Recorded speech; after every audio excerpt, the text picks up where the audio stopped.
Good morning, viewers. You're tuned into Ways Breakfast, your favorite morning show, where we unpack stories shaping conversations across Nigeria and beyond. My name is Choma Kalu, and as always, I'm joined by an amazing lady, Oluchi Omenka, who brings in her brilliance and balance to every dialogue. Now, this morning, we're turning our attention to a heated political debate that, is shaping up Anambra politics, something we saw over the weekend, and something that has raised serious legal and ethical questions nationwide. Governor Charles Soludo, that's Anambra State Governor, recently made headlines when he announced cash reward for every ward won by his party, the All Progressive Grand Alliance, that's APGA, in the forthcoming governorship election. He described this as a way to reward loyal voters and discourage political apathy. Now, that statement has triggered a wave of backlash, with lawyers, civil society groups, and opposition figures calling it an open endorsement of vote buying. Critics argue also that it violates Nigeria's Electoral Act 2022, which criminalizes any monetary inducements before or during elections. So we're asking the question, does this, did the governor misspeak, right? Or has he crossed a dangerous legal and ethical line? All of this, is what we're going to be unpacking from different angles. But before we get into it, let's meet Oluchi Omenka. Hello and good morning. Hi, good morning. Good morning, everyone. That's okay. You look nice, by the way. Thank you. It's Monday, the beginning of the week. I mean, the way you start your week is how your week is going to be. Preach, so sister. Preach. On an energetic tone. Love it. Looking pretty. And of course, you've set the tone for the week. God, please. But then, how was your weekend, though? It was eventful. I mean, my weekends are always eventful. I can't remember since 2019 when I had a slow weekend. Oh. Honestly, I've always had engaging things to do during the weekend. Someone wanted to, hang out with me, I think last week. And to them, they thought weekends are the most, convenient time to hang out. And I said, sorry, you're mistaken. Actually. That's the most busiest time of the week for me. And it cuts across different things. Some might think, oh, she goes to parties a lot. Sometimes even religious activities, as someone who is very active in my local church, it's other things as well, what I'm doing behind the scenes to build myself as an individual. And sometimes rest too. Rest is a good reason to say, I'm not going to be around. Well, yeah, I do that a lot. Yes. Oh, what are you doing over the weekend? Oh, my weekend is packed. I'm sleeping. It's packed in. I'm resting. you know. But then weekend for me though was very. It was more of a clean-up weekend for me, right? Yes. I did a lot of cleaning up, and then on Sunday after service, cooking different dishes. Well, not different. I just cooked a dish on Saturday and then completed it yesterday. I don't understand. You cooked a dish on Saturday and completed on Saturday, Sunday, and then what were you cooking? Completed the cooking. I mean, another dish. Okay. On I thought you think I'd been on fire. Oh no, Saturday. come on. What am I cooking, please? We don't know. Oh no, what I mean is I didn't want to, encumber myself with those plenty. Please, I'm not married yet. Let's rest. She's not married yet. Stop it. This is December. I want to go for introduction. Well, it depends on how you look at it. What do you want to be introduced to? But Shoma, do you know I have something very interesting I feel like we should talk about? I know this is Monday, the start of the week, and people will feel like, let's get into the serious conversation. This is serious, though it has the tone of emotionalism and to reflect, basically. So the question here was posed by a particular magazine that I follow a lot on social media. Yeah. It said, when you've had a bad fallout with someone and you find out that they've lost someone close to them, do you still reach out? It's a tough one.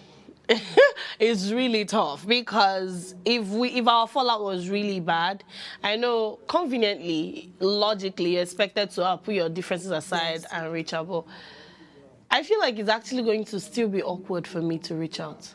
Maybe the least I can do is a text message to you. Oh, my condolences. Right? But to come and act like nothing happened, I mean, I'm hurting from what you did to me. And then you want me to... It's okay. I know we're getting there with perfection, right? But for me, I don't know. I've been thinking about this all weekend. What even made me think the most was people's reaction to it. Some were like, nothing concerns me. Like, anything wants to happen to you, I do not care anymore. No. And it showed the heights people can go when there's a bad fallout. So I think the moral lesson I just took is try not to have really terrible fallout that makes coming back impossible. But how much can that be? I mean, how can you prevent that? But for me, I don't know the answer. I think I might.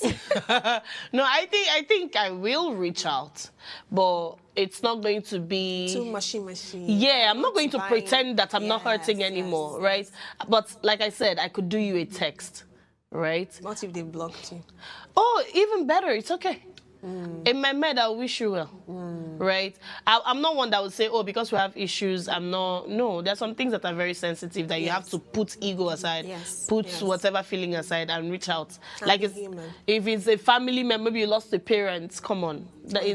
Or a child, right? You don't get the kind of fights where we get that will make me not reach out. Do you understand? I can reach out to you, be there for you for that moment, and that's it. I'm lost. Back to a different. Yes. I'm lost. Okay. We're not quarreling. I have just chosen to be distant. Okay. Do you understand? So I won't bear a grudge. I don't bear grudges because it physically hurts me. My chest hurts. So I don't do it, but I keep my distance. So like I said, I'll be there for you for the time frame I think you need. After that... Well, you know, sometimes grief always causes a rebound. Oh, it does. So your relationship could come back. Well, I think I'm very self-aware not to get there. Yeah, I think that's interesting. I'd like to know what our viewers think. Please let us know in the comment section because I've been thinking about it all week. I know, right? Anyway, we'll go on a short break, and when we come back, we'll look at the stories making headlines in today's newspapers. Please stay with us.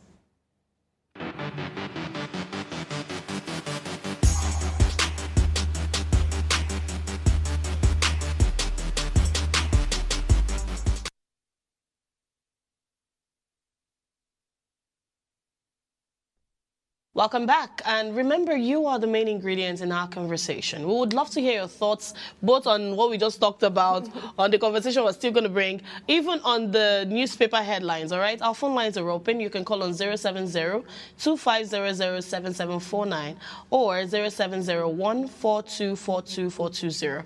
And if you're yet to subscribe to our YouTube channel, it's at Official Upgrade TV. Subscribe, like, share the link, tune into channel 145 on your GoTV as well, and don't miss the conversation. All right, so right now we'll be diving into the latest news, and we'll be starting with The Guardian, and Oluchi takes us through that. Absolutely. The Guardian has interesting stories, some pictorial illustrations as well, and let's dive straight in. The major headline says 767 local government areas without active website amid autonomy. 3 trillion naira yearly windfall. Okay, there's a digital illustration as well, a pictorial one, where it shows what local government received as at 2023, which was about 8.9 trillion naira. Moving away from that, it says organized private sector opposes move to amend NSTIF Act. Constitution review, how Kalu pushed for additional Southeast states. Fragile structures, egos derail opposition as PDP fumes and SDP splinters. Resident doctors to begin strike Friday over unmet demand. And this is coming conveniently after ASU called off their warning strike. Ayedatiwa clears backlog of Ondo police salary arrears. Why we are expanding our refinery to 1.4 MPBD by Dangote. We have 2 more stories here. It says, crush terrorism now, Nigeria's task news service chiefs. And the last story says, it takes 62 signatures to pay 1 NDDC contractors, says Undoma Egba. And I'm not really shocked by that. We're in a country where bureaucracy and protocols can frustrate you. Even the littlest, stages in that sense, the most simplest of things still goes through a lot of protocols and bureaucracy. 62? And you know, protocols and bureaucracy are actually a good thing, right? Because it helps curbs, lack of transparency. But I'm so surprised why we're in a country where we see it happen. Yet at the end of the day, the malpractice, the corruption that still wants to occur will occur. I tell you what, right? This bureaucracy thing and process you're talking about, in Nigeria, I think is a bad thing. Right? If the person that wants to help you, if your connection wants to help you, you see that 62 signatures, you will jump it. But then when they want to frustrate you, you will go through all of them. Do you understand? It's almost like using what was meant for good to be bad. Exactly. I just thought about it. And I think it's the everyday Nigerians that get to experience the brunt of this. Exactly. When you want to go to a local government to sign Have this. you, I don't know if you, you know, people when they want to do clearance, if you try to do clearance after school, I remember back then. I recently went through it. Oh. It was hell, honestly. But my story of interest has to be this one on local government autonomy, but specifically how that 767 LGAs have been called out because they do not have active websites amidst autonomy. Let me give you the full details. It says a stark contradiction has emerged between Nigeria's soaring local government revenues and their digital invisibility, with only 7 or fewer than a small percentage of the grassroots government having their presence in the digital space. It says despite collectively receiving an estimated 8.9 trillion naira in federal allocations from 2023 till date, putting the yearly windfalls at about 3 trillion, less than 1 out of every 100 LGAs operates a functional website. Now, I could go on and read the full details of the story, but I remember a particular conversation one time when someone was talking about this local government autonomy and how we need to start holding local government areas more accountable because funds are actually being disbursed. You talk about, oh, healthcare in Nigeria is bad. Let's even start from home. In your local government areas, their chairmen, their leaders are responsible based on different allocation to ensure that the basic needs of the society, of that immediate environment is granted, right? So the person was now saying that we need to stop taking... we need to start taking our attention away from the federal government and start probing these people that have been allocated this morning. Now, the reason why I agree with that to some extent is because at the end of the day, if we're not keen on accountability and transparency from the very grassroots, we miss it. How can you come out to say in a digital world, we have 700 plus local governments without active website, meaning that they are invisible digitally? Right. I think my village is part of it. I'm sorry, but I think so. They are invisible digitally. Yeah. Whatever they get, whatever they purchase, whatever is being done behind the scenes, we do not get to know. Yeah. If we want to really uphold transparency and accountability, it starts with firstly knowing who is doing what has been done. And digitally, it makes it easy. It makes it accessible to even... I mean, anyone with a smartphone. Do you understand? But now we're saying without active website, and I feel like that's firstly a slap and a shame on our face, because if we want to be practicing, digital governance, as they call it in that sense, where everybody has access to check things, I mean, let us even uphold it even more, because eventually some things we clamor for, the corruption that we're always arguing about, everything that we talk about, it starts from the grassroots. Right. 700 is a large number without active websites. I mean, small companies, startups, already have websites that are functional. With their immediate consumers, they can know what's happening. How much more a local government area? Well, I do not know if this is because they do not yet appreciate the inclusion of digital governance, or maybe it's not even running to start with. But I think this is something to start looking at intently, for the upcoming elections and in subsequent times. So this actually did catch my interest. As you were talking, I was just trying to see if my village has... my village, true. This village I've been talking of, please, where is it? Because, it's funny when people from my local government will ask you, oh, you're my sister, what village are you from? I missed this fact. Yeah. I see another thing that really is like a slap to us. It says experts put Nigeria's 15-year digital growth at 17%. 17 is a fatal F. Very fatal, and this doesn't speak well. People ask me, oh, where are you from? And I mentioned my village. I said, that's part of, there's somewhere like that. And I'm wondering, what are these people doing? So it's not a surprise. Yes. A lot of communities are, my community has not had electricity since I have known something in my life. Wow. Yeah. Wow. Yeah, so each time we're going home, there's enough diesel to run. There's, because nobody's thinking, as you're making budget to travel, you're making budget for fuel and these other things, because we've not seen electricity. I think it's around now I'm hearing, that the present governor now is trying to fix it up. The road is terrible. I don't travel during rainy season. You know why?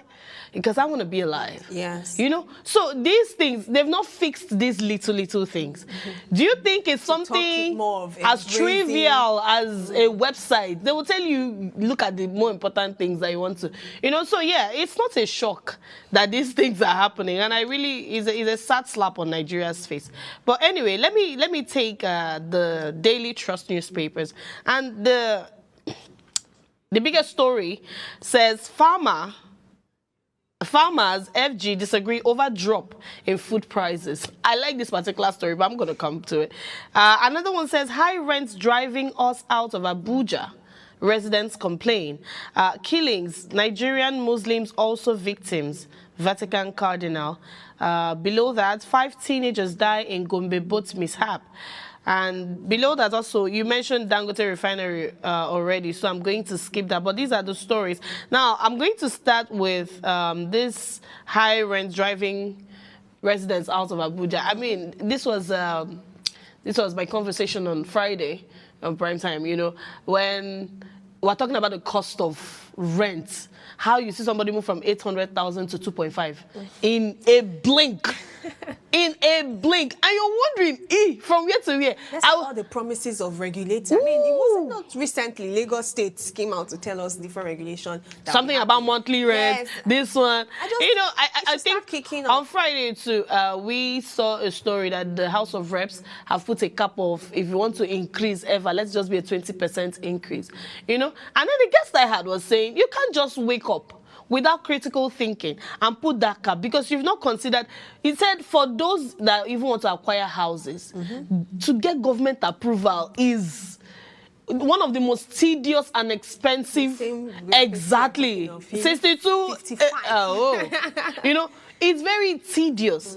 So you consider that. You consider cost of even buying materials to build the house. You know, and when you think about all of these things, you will want to put it at the price that you can, you know, rent it out. And so you can't just come and regulate.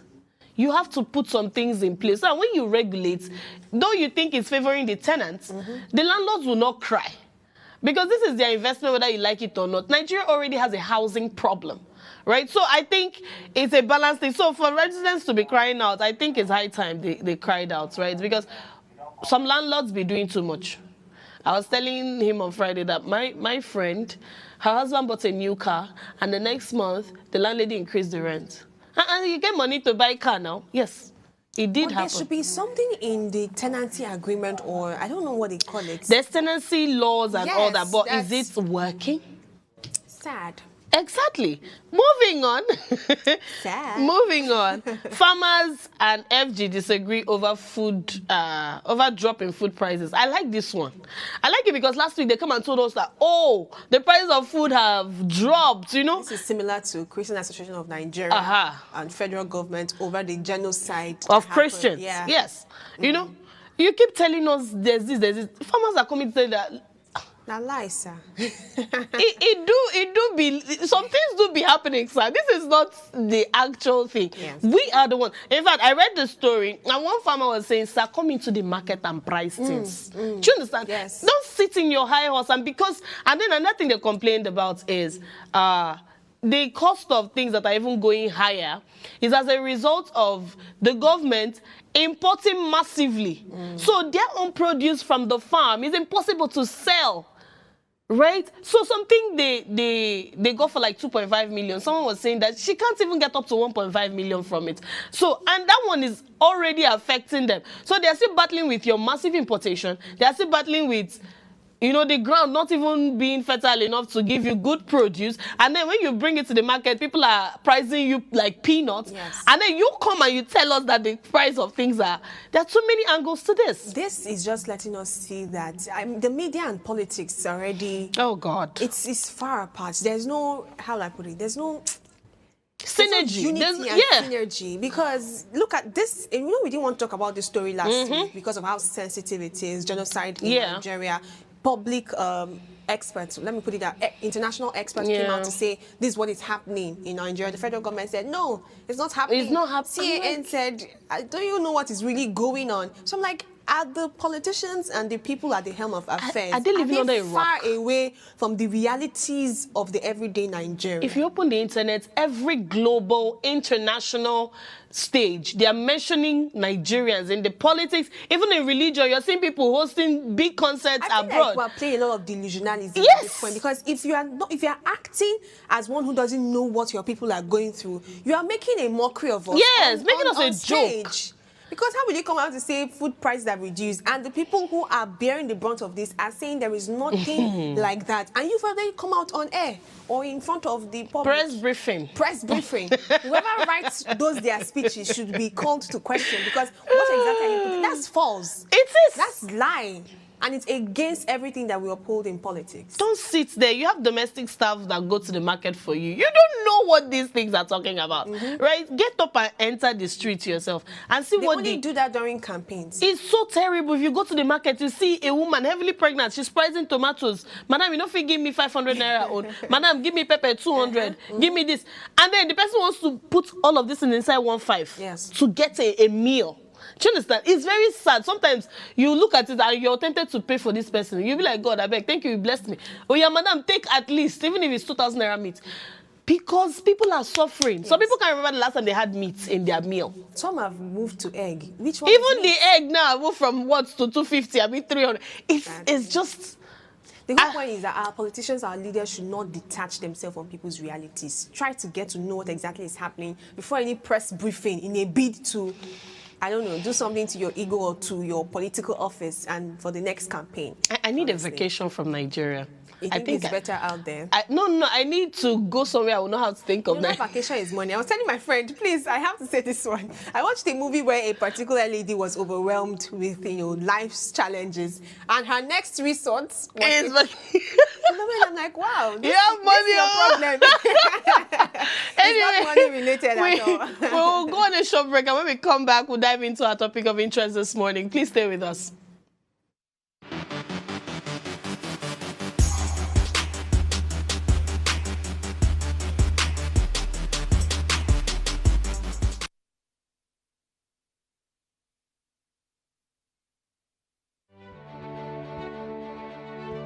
Nigeria, by extension Africa, battles a growing youthful population, and with little or no meaningful engagement, leaves a ticking time bomb on our hands. We are a blessed continent with great wealth, both in people and material. Our focus on ways remains driving conversations that affects us all. Topics in the news, social concerns, politics, leadership, governance, empowerment, resource management, conflict management, finance, SME sustainability, technological innovation, food security, health, education, brain drain, our well-being, citizenship, and much more. Our goal is to continuously drive these conversations, keep them burning at the table to effect a positive change both for our nation and continent. Ways, what are you saying, has a secret ingredient that completes the conversation every single episode, and that ingredient is you. Our past conversations shaped our yesterday. To shape our tomorrow, we must keep talking. So, I want to hear you. Be a part of our live conversations Mondays through Fridays. And let's all have our say.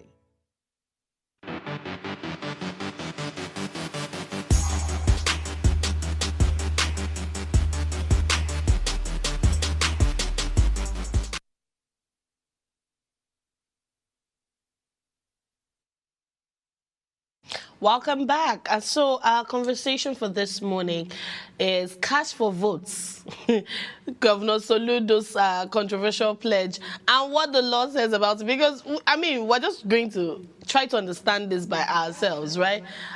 So Governor Soludo's recent statement has sparked intense debate about what counts as voter motivation versus voter inducement, right? Now, while some of his supporters say the idea is to reward civic participation, the Electoral Act Section 121 is clear. It says offering money or gifts to influence a voter's decision is a criminal offense, punishable by fines or imprisonment.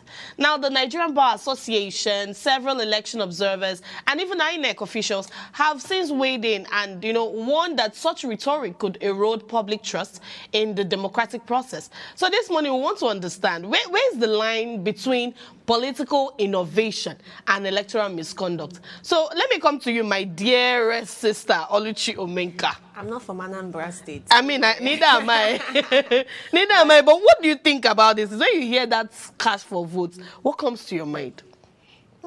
I mean, what else can they do at this point?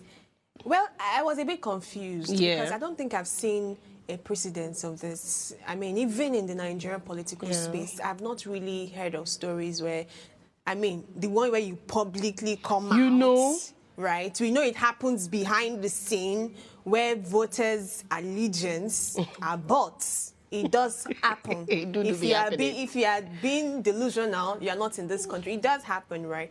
But when an elected political leader comes out to say, oh, I mean, I had to even go check the figure. I was hearing millions. Oh, yeah. Sister. There is, I think there's 5 million for the highest ward with the highest numbers for ABGA. Then there is 3 million, a bit 2 million. So for the second. So there's 3 runner-up. The money goes to who? To the ward.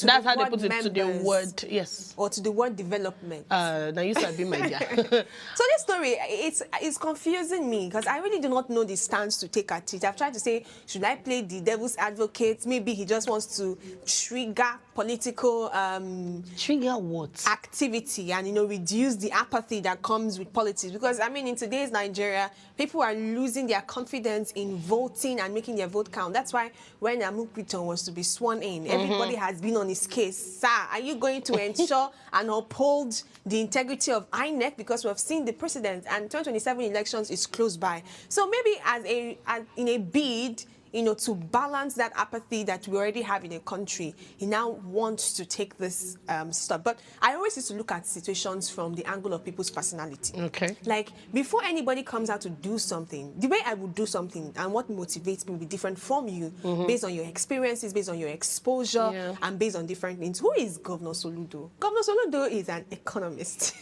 Your former CBN governor. Former CBN just so governor. You know. He is an economist, and he is someone that has blended development with politics. I mean, I did go check some other things and check some of his past behavior and things he has done. He's someone who would, give... I'm trying to look for this particular fact. I can't find it right now. But he's been known to... I don't want to come out very glaring, I mean, to just say what is not. But he's been known to reward... Do you get it? He's someone that is at the center of rewarding. And if you look at how economics play is, you do this, there's a reward that goes for it. Do you understand? So I think he blends that his economic, background with politics. Even with some of his public speeches and everything, you find out with some things he did for market women and all of that. But in the country that we're living in, where everybody is always... Their body is agitated. They are at the forefront of what are you doing, what are you not doing. This really did not look like the best option to have taken. There are other ways to encourage political participation. I think that's the word. That's it, yeah. In your ward or in your, local government or even in your state without having to put money in it. Because there are electoral acts, do you understand, that seems to contradict telling you, yes. So I do not know who advised you to do so. Don't you have lawyers who have gone through this? Or I want to ask this question very honestly. Is there something that happens when our political leaders come off stage to give public briefings? So their brain just wipe off one side? No, let's ask this question because have you not noticed it? Sometimes I feel like maybe there's a script that they follow, but then at some point, they leave the script. Heat of the moment, excitement. When probably you go for a particular conference, it happens in conferences these days, and you plan to give 5 million naira, but you know, so that everybody is hailing you now like 50 million naira. I'm like, where are you going to get the 45 from? It happens. So I'm wondering if that's what plays out. I mean, even our president, our president, or if it was on the spot during his speech when he was made president, he said, subsidy is gone. It was not in the script he was given. Yes. But like you're rightly saying, it's as though there's something that happens in the heat of the moment. Yes. They just declare. They just declare. But then in this man's case, so, right, he claims this is to reward loyalty. Loyalty. But excuse me, people have the right to change their minds, right? Which is okay. If I voted APGA in 2023 or 2024, as the case may be, whatever, and then maybe APGA is not treating me right, I can choose to vote APC. But then when you not put that money, and then I will calculate the things I'm doing with the money, you leave human reasoning, and you're just geared towards getting that money. Do you know that's inducement. Yeah. Do you know what this can also cause? The fact that it is given to words, right? There's a lot of corruption Politics. that you would also inspire. Because whenever money is involved, people don't reason anymore, even that's siblings. Right. So you're putting money as a reward for loyalty. I even asked myself, what is really the reward for loyalty? What are you rewarding? Like, the real reward for loyalty is not that 5 million or 10 million or whatever. It is economic development. Do the work. Do the work. For Anambra to be a state that is worth envying, that is the reward for loyalty. Not a 10 million naira that could go someday. Not for you to just let people know why they are voting. Let them be expectant. Let them know that this is what I'm giving. Come rain, comes sun, or how do they put it? Anyway. I know that whoever comes in here has my interest at heart. I mean, whatever money you're pumping in could even have been used to help the electoral process become better. Sometimes we've had questions where INEC as a body or, these electoral bodies sometimes have financial problems and all of that. And then you're now pumping money to reward. No, why not use that money for the overall running of the electoral practice at that point, rather than give some persons or give some words or any of that? Because the true definition of loyalty is what you do for the state. It's not for some words. This is only going to inspire the greedy people in those words, because eventually things will be rigged. Things will be rigged. People will say there are you're empowering rigging, yes. Exactly. You are inspiring the wrong things. The intention looks good because you want to encourage participation, but you're inspiring the wrong things, and I can assure you the greedy ones are going to siphon this money to themselves. So at the end of the day, we're back to square zero. Everybody's bitter. I would say let's borrow a leaf from Abia State, right? You always like to talk about yes, because I'm proud of my governor. When you look at the development happening there, tell me if Oti wants to contest again, he will need to do that. He doesn't need to. Exactly. You don't need to do that, because it is clear to even the blind. Yes. Right? And like you rightly said, when you do what you're supposed to do, you will go to sleep with 2 eyes closed, knowing that these people will be loyal to me. Do you understand? It should even be the people that want to take power from you that will be doing that inducement. And then it will be hard, because how do you compete with this? Like, I would always ask, who wants to take over from Abia like this? How do you keep up? With what he's done, yes. Do you understand? So Oti would not have a reason to do that. Please, his name is my namesake. His name is Choma. Oti would not have a reason to do this, because he has paid his dues. Yes. Right? But now, let's even take it a bit further, right? We've seen these inducements happen over time. I mean, you see, when it's campaign period, they start sharing rice, customized with the person's face, sharing salt, souvenirs, wrapper. We saw our governor going to plait hair in salon.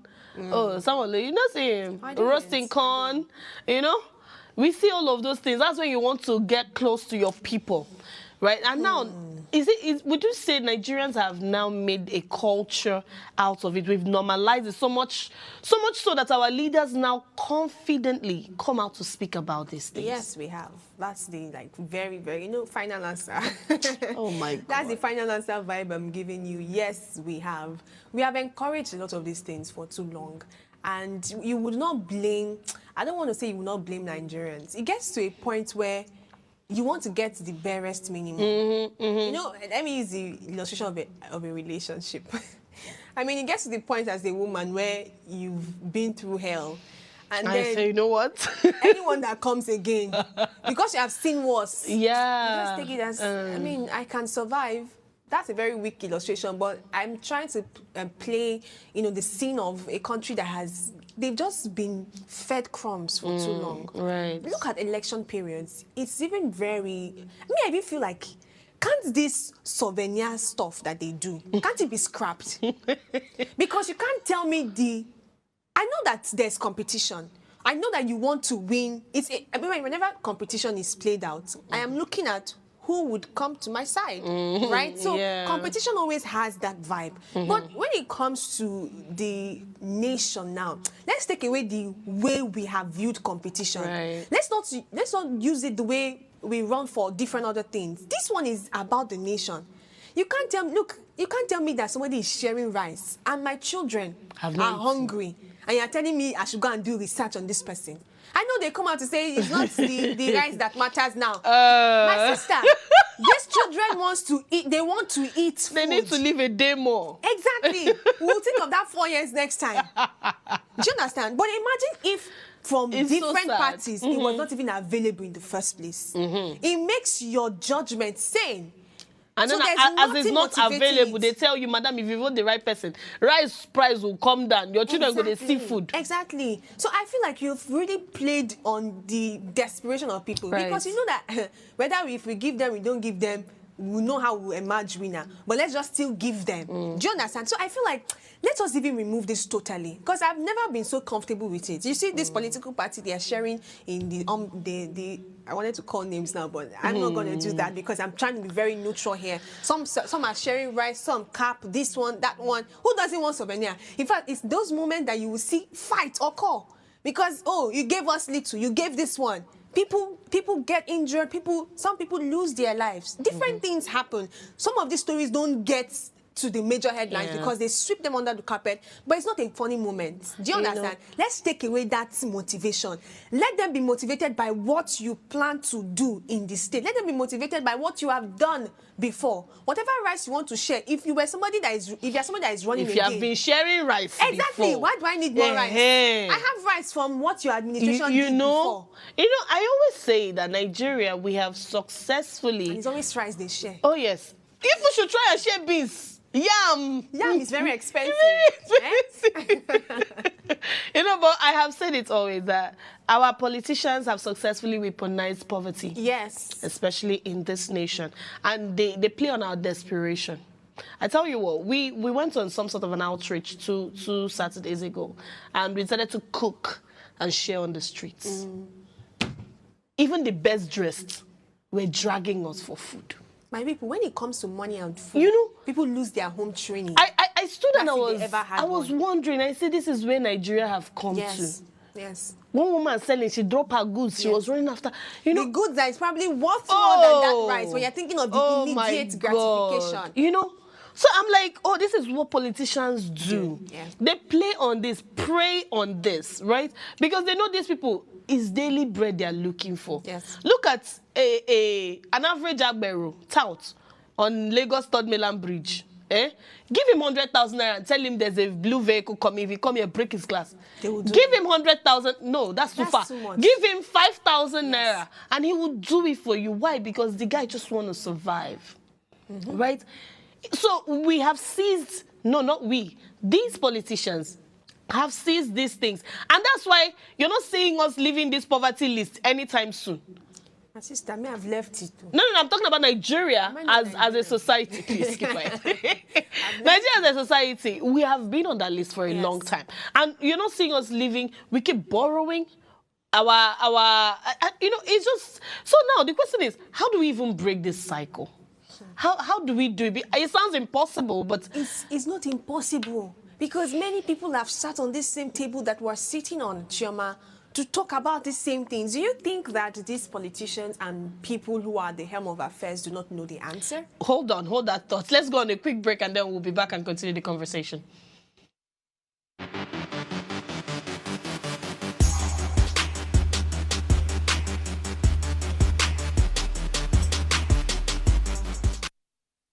Tell us you're a Nigerian without saying a word. Energy security is one of the most pressing issues for many developing countries like Nigeria. And if there's going to be any meaningful progress, addressing our energy issues is non-negotiable. I need to see light from my house. Make them do something. Band A is expensive. I literally have to turn off all my appliances just to reduce costs. We need light. Introducing the Energy Outlook, your go-to show for everything energy. Every week, we'll bring you the latest insights, innovation, and in-depth analysis of Nigeria's energy sector. From policy discussions to regulatory insights, we'll analyze the key decisions influencing growth and sustainability in the energy sector. We'll bring you the human stories behind the headlines, giving you a personal perspective on the broader energy challenges. Join me every Friday at 6 p.m.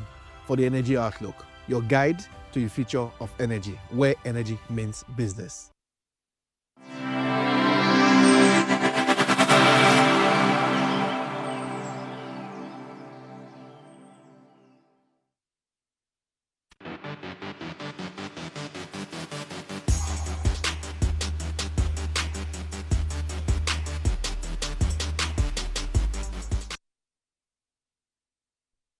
You're welcome back. We are still discussing the cash for votes announcement that Governor Soludo made in Anambra State over the weekend. And he said it is in the bid to reward loyal voters, which, by the way, contradicts what our Electoral Act says. You know, you don't induce people with gifts and all of these things. Now, Oluchi was telling us how we can break this cycle. Because now, I was going to ask, how do we start this, our anti-voter vote buying campaign? How do we go about it? It starts with INEC coming out to give an immediate counter press release to this. Why? So that it doesn't encourage this any further, because it is obviously wrong. Whether motivation, whether intention, you know, they tell you that the motive behind things is usually what should be considered the most. But in this landscape that we're operating in politics, I don't know how you want to paint this motive. It still gives off the wrong vibe. So I think that to firstly start breaking the cycle is to have, you know, the people who are independently operating and monitoring this, and that's INEC, come out to give a release, a press release as they call it. Let us know that not vote buying. Any That's what it is. Vote buying, yes. I was trying to be very careful. Don't do that. No, it's vote buying. Vote buying in any form. Do you understand? Gift, so yes, because there are different forms of it. Yes. There are some that you might not be able to really place and say, is this exactly buying or not? Do you understand? That's the manipulative part of it. Vote buying of any form is discouraged. For too long in our country, we have been doing a lot of souvenirs during elections. We don't need it. Especially now, this one even goes to people that have been in the office before. If you've ever had the privilege of ruling a nation, a city, a state for 4 years, right? It's expected that whatever you think you want to give them for your next rerun, you should have given it to them then. Exactly. Whatever money, whatever goods, whatever rice, yam, whatever it is that you want to give, let them have it. Let it be known that they've experienced it to the maximum before. So that when you are running from a place of substance and proof, and not trying to buy and play on the intelligence of these people. So I feel like maybe it's not so strong. The Electoral Act states it, but it doesn't look like it is being carried out. I mean, I was going to come to that. You know, this our new INEC chairman, when he was being, is he inducted or whatever, sworn in.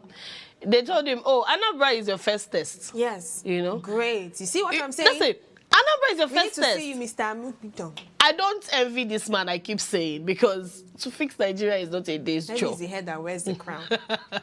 So now, we want to see his reaction to this. We want to see how you're going to handle this. And of course, there's going to be this sort of, will I call it intimidation? You're a newbie. You just come now, you go soon understand how things they be. Let's see how loyal he is to Nigerians, not to those that appointed him. But now, like you were saying, the Electoral Act has been since 2022. This particular one now that says no form of inducement, no form of, you know. Now, another thing I want to link it to is something I talked about on Thursday about Child Rights Act that says life imprisonment. Something that has been running. Something that has been running. So does it say that? Does it show us the weakness we have as a nation? Exactly. So because we have all of these things lined up, but we rarely keep to them. Why is that? Because there's no one upholding them. laws will not keep to themselves. The way laws are written, they are just guidelines. It's people who uphold the laws and the acts. I mean, look at your secondary school. That's why we had prefects, right? They'll tell you, oh, in my school then, they'll say, do not touch the wall, right? It's a law, it's written. Yeah. Because our walls were painted white. But people still touch the wall. Inclusive. Apologies, Mr. But, you know, to reference, the Bible says where there is no law, you know. Yes. But at this point, I'm like, should we not even have, like, continuation of that? When there's law and there's no one to uphold the law, there's still going to be chaos. And it's the people that made the law that are breaking them. Which is very sad. So if we've seen precedents of this over time and over time, we need to start having stronger barriers, you know, protecting this. I was even thinking at one point that even if we have a body that is upholding something, should we not have another body that is upholding that body? That holds that body accountable. Yeah. Like, if we start spreading this regulation, making it tighter, I mean, we already operate a country where protocols and bureaucracy is always very crazy. Let us have it for regulations as well. Let's not just leave it for one body to regulate. Even though, at the end of the day, the way everything plays out is that there should be unity and synergy, so it still goes round. But I've always mentioned it before, should we start having international regulation as well? But that takes away the very essence or the very definition of independence, because it doesn't show that we have grown. The reason why we're an independent nation is because we're supposed to run our affairs ourselves and do it appropriately well. Because you can be independent and irresponsible. Which is what we're seeing. Which is not supposed to be. So I feel like if we want to really uphold the law and, you know, the acts that we see, we should have people who really make it personal. Do you understand? Like, there's a way you can take up something and make it very personal to yourself. If the Electoral Act is very important to INEC, they should make it very personal, where they are going about to scrutinize, they are going about to question, they are going about to prosecute, if necessary. We don't have many scapegoats. We do not have. We've said it many times on this table. Many of our scapegoats, they escape. No, those ones, it's the scapegoats that are making other people scapegoats. If you know what I'm saying. Exactly. You know, apart from INEC, another agency that I have been looking forward to, you know, them reacting to this is EFCC. Economic Financial Crime Commission. Because, sir, the money you want to disburse, how it take come? Ooh, I know EFCC have been working. You know. On Friday, I was showing them the amount that they've been able to recover. EFCC has been working so good. I mean, that's what the papers let us. So now this is another working so good. Where is this money coming from? Is this the money we're supposed to push into development? Is it your personal money? How much is your salary? Yes. As a governor. That's what I was saying now. That the fact that this money is even running into millions. It's millions. It's a lot of money. Why aren't we using it for the election itself? You know, let me shock you. Getting beavers, what they call all those IRF beavers. Exactly. They told us that they didn't have money and he to said get the proper he did it last election. Last year, how did he even say it? That they are going to disburse by next week. That is this week. Okay. And then for the coming one, that's the one now that we're talking about. Okay. So where did we get that money? So you have money to settle people, but Anambra is the way it is. How much does it cost? And people will come to vote. They will stand under sun for hours. Dear At Jesus. least give a shade. You're asking too much, my dear. Shade is what Igbo people call that thing over your head. Shade. Build shade. Better seats, better equipment for INEC. Let us run the election properly. That is good use of that money. That is the real loyalty we're talking of here. It's just, what are you scared of? Right? I believe that your works should speak for you. Yes. Right? What are you scared of that you want to buy? You know that these people need this money. That's what is paying me. And like you said, at the end of the day, the money that will now reach the people that did the most work, the rigging work. As if anything will reach. The take home will not take them home. They will trek home. It doesn't even make sense. It sounds funny, like I'm voting and I'm getting paid for it.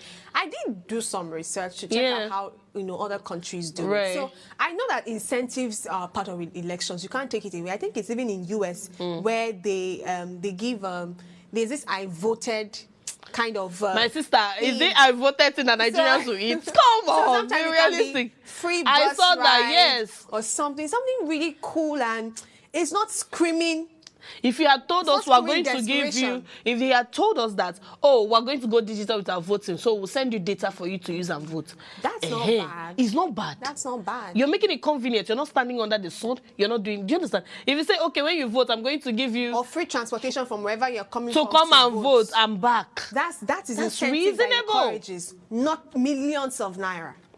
Even though they would cost millions of naira eventually, but it still gives the idea of I'm involved with everyone. Yes. Because that one, I don't know how to explain it beyond. Or you tell us, oh, Mama, we're going to come to your door, so you vote door to door.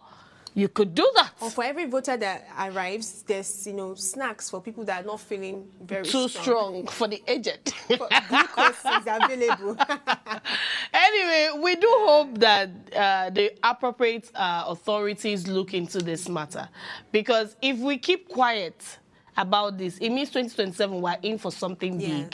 We're in for something amazing and shocking. But Chema, I was going to ask this question, that what else can we do? Because let's even look at the point of Governor Soludo. The intention of this, I want to believe, is to encourage political participation. So if our governors are now going the extra mile, or our leaders are going the extra mile to want to make you be active in what we're doing, does it not show that we have a problem even from our own sides as well? Well, if we're people that we don't need to bribe us, we're going to come exercise our franchise, this would not have been a topic for discussion. I think you should, if we like you mentioned earlier in the beginning of the conversation, if all of us decide we're not giving any incentives, right? That's why it's a competition. That's why people do governorship debates, presidential debates. Come and convince me. It's in your power of conviction. Is that how it works in university? Exactly. SUG presidents. What did they have to give? They didn't give us anything. But they will come out, do debate, and be like, I'm going with Folake. I was never in our university political space. Even class elections, I was never part of it. But there was this particular person. Each time I heard him talk, I voted him eventually. Yes. And he didn't have to. Give anything. So convince us. Let's eradicate any form of incentive from every political party and play fair. Yes. People will come out. People will come. If we see your works, we'll come out and vote you. Even if it's just 2 people that came out, let's see who the 2 people will vote for. Yes. Do you understand? I was even going to suggest this thing. I know that it's a very long shot because these people will say their right still involves being voted for. I feel like at this point we're in our country, especially when we have governors and people rerunning, let it get to a point where if you do not meet your manifesto that you gave the last time, you are immediately disqualified. Like you said, it's a long run. From running for the next one. It's a very long run, my sister. Because why are you coming back? We gave you an opportunity 4 years. This administration have told us that 4 years is not enough to do all I'm not things. putting any... I'm giving you an instance. Generally. They said 4 years is not enough, State governors, local government, whoever you are, let there be somebody that is checking, okay, you've done this, you've done that, you said this, you said that. The way you called us together for rally, call us together and give us your report card. If we see that you meet 80%, you can rerun. If you don't, please go home. We do hope. I like that closing. Cynthia Fori, please go home. Anyway, democracy thrives on ideas and not inducements, honestly. And I think we've jeopardized what a democracy is in Nigeria. Yes. When leaders blur the line between civic duty and financial reward, they undermine the very foundation of free choice. And whether Governor Soludo's statement was political mischief or even a misstep, it reminds us that electoral integrity begins long before election day. And if we want credible elections, then both voters and leaders must rise above the culture of transactional politics. My name is Choma Kalu. This has been Ways Breakfast. I have my beautiful Oluchi with me. Thank you so much. And then to our viewers, thank you for riding with us this morning. Do ensure you subscribe to our YouTube channel, like, comment, most importantly, follow all our social media engagements. Until we meet again tomorrow, have a wonderful day. Bye-bye.